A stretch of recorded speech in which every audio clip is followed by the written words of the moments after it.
Welcome to the AFR Saints channel, where we provide you daily content on your favorite team, the New Orleans Saints. Do us a favor and hit that subscribe button. Be sure to leave your comments below and smash that like button.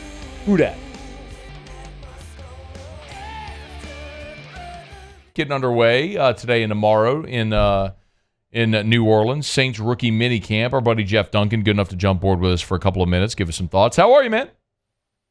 Matt, doing good, man. How you doing, buddy? Really well. Do we learn anything from rookie minicamp ever?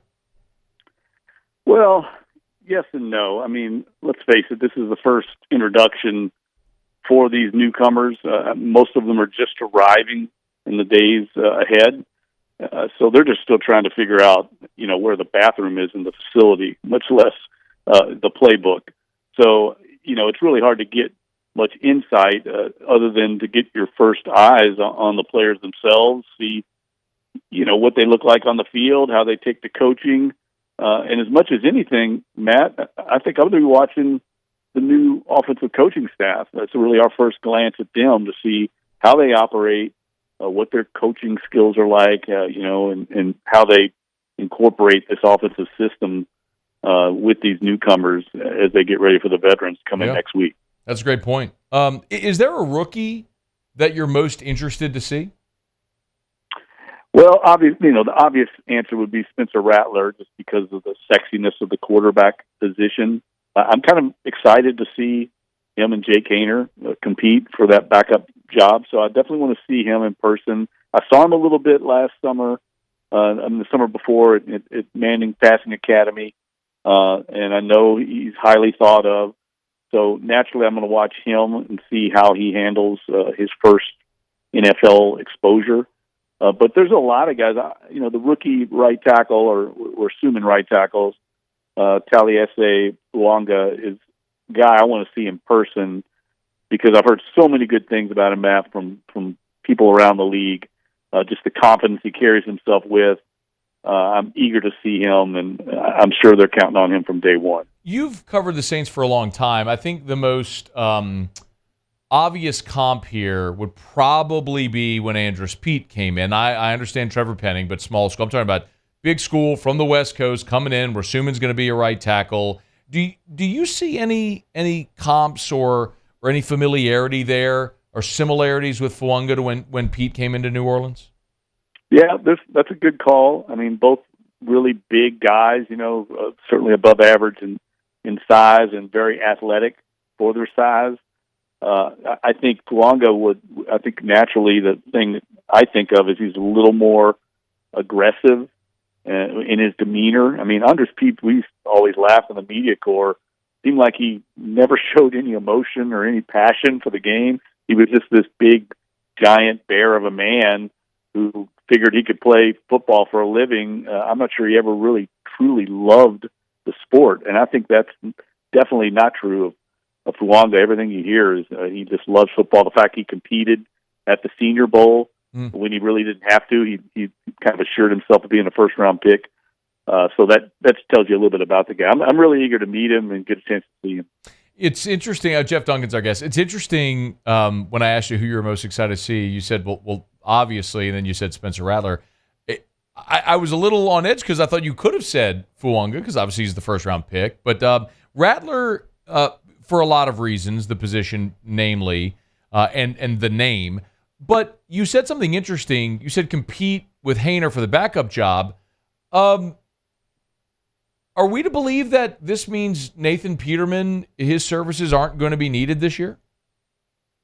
I think he's obviously going to be in the mix, but you don't draft Jake Haener in the 4th round and Spencer Rattler in the 5th round and not keep them, in my opinion. Okay. I think it would take something pretty serious. Now, obviously, Peterman's got the experience, but, Matt, around the league, I think we've had a little bit of an anomaly here, or a unique situation the last few years with Jameis Winston and, Teddy Bridgewater and Andy Dalton, where we knew who the veteran backup was going to be. I think they're in a different place on this team now. They need to find an answer long-term to that position. And so I think they're going to go with both those young guys, and I think that competition is going to be fun to watch. I can tell you this. I spent some time with Ainer last year a lot just during the season. I mean, he is not lacking confidence. This guy has got a little bit of a nit factor. He's been counted out his whole career because of his size. I guarantee you he's relishing this opportunity with Rattler coming in. I wouldn't count him out at all. Just for a point of clarification, Jeff, you think both of those young quarterbacks make the 53? Yes, I do. Wow, I think they have a better shot to make it than Nathan Peterman. I'll be surprised if they keep 4 because you've got the luxury, again, of Taysom Hill. I mean, I think early in the year, if God forbid something happens with Derek Carr, I mean, I think Taysom Hill would be your starter of any of those 3. I may be wrong about that. I'm eager to see how he's incorporated into this new offense with Clint Kubiak. I think that's going to be something fascinating to watch. But Hill does give you that luxury of having a veteran that's operated this offense. Jeff, there's always different approaches with a backup quarterback. Like, I mean, this, of course, but just for the benefit of the audience hearing it, like Drew Brees always preferred to have someone that was like another set of eyes. If it was Chase Daniels or Mark Brunell, McCown for a while, right? This would be sort of a fundamentally different approach if you're essentially having who you think could be your heir apparent there as a backup. Is that what you're assuming is the process they'd be taking? Yes, yeah, okay. I think so. I mean, they like both those guys a lot. I mean, they brought in Peterman for a reason. Obviously, he's not here just as a camp arm.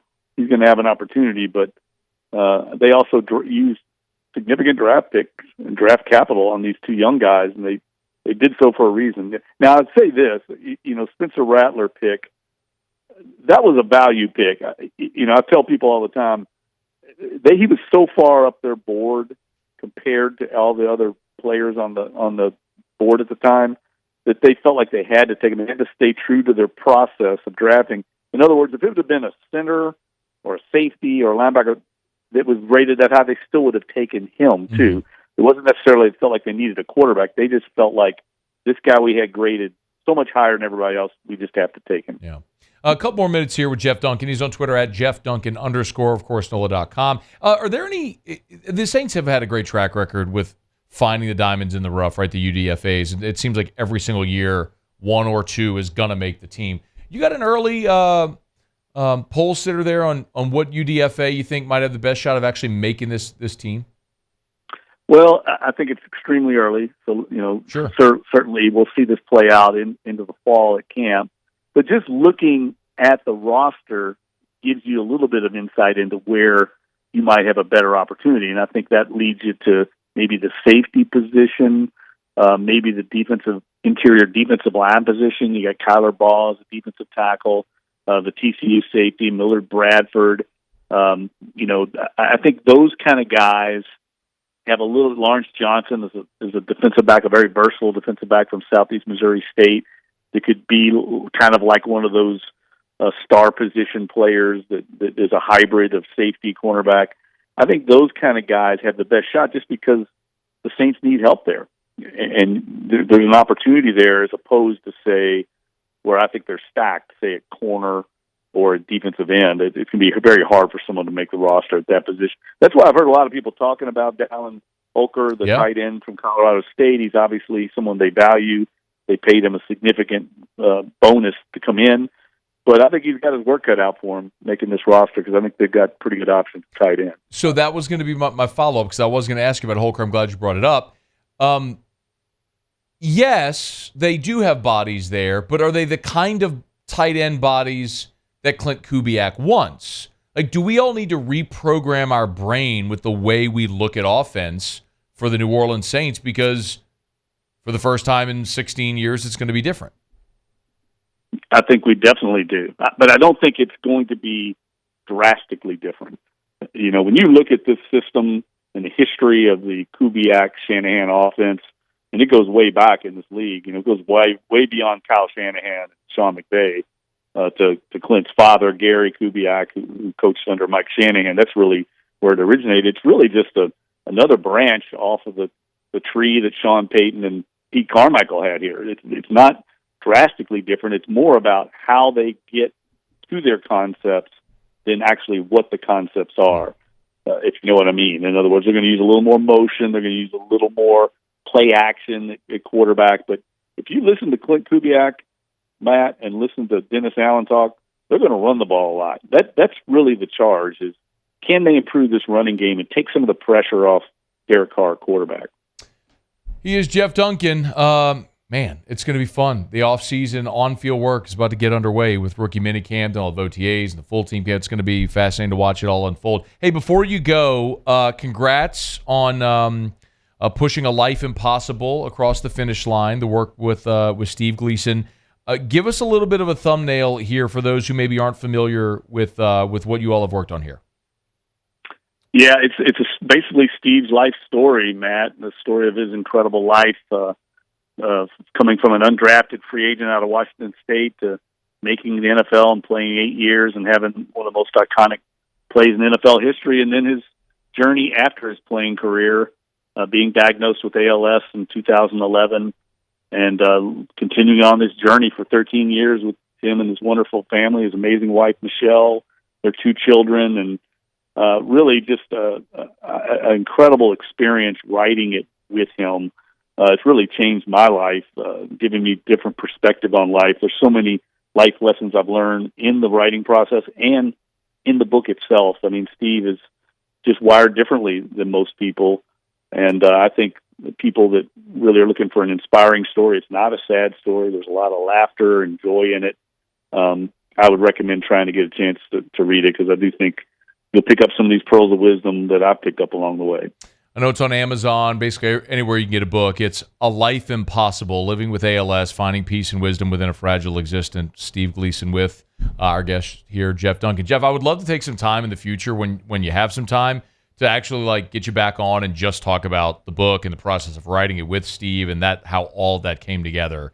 Because I think I speak for everyone. I mean, Steve is one of the more fascinating and certainly inspiring, my word, personalities that we've come across, certainly in my lifetime of doing this job. And it's any opportunity to learn more about Steve and his journey, his family's journey, I think is fascinating, something a lot of people would like to do. So hopefully we can do that sometime in the near future.